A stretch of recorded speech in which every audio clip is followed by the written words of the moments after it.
Giờ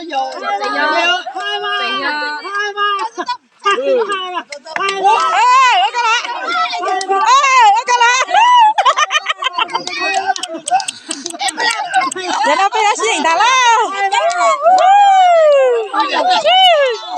Kìa kìa, ôi sao bạn con khác nè. Khác luôn sao?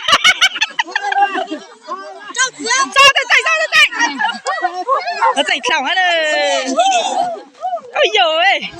Ôi giời ơi.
Sĩ Trung rồi chứ.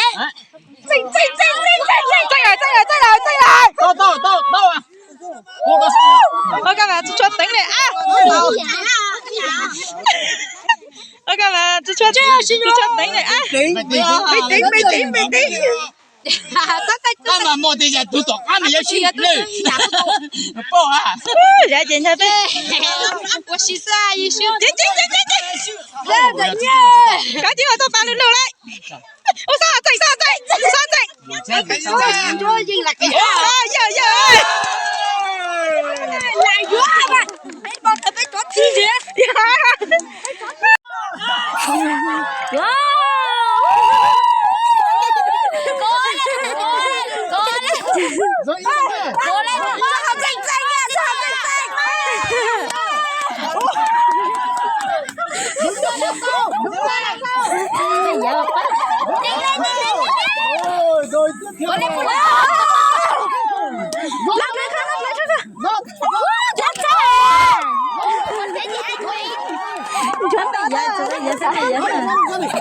过来，好正呀，Tới thì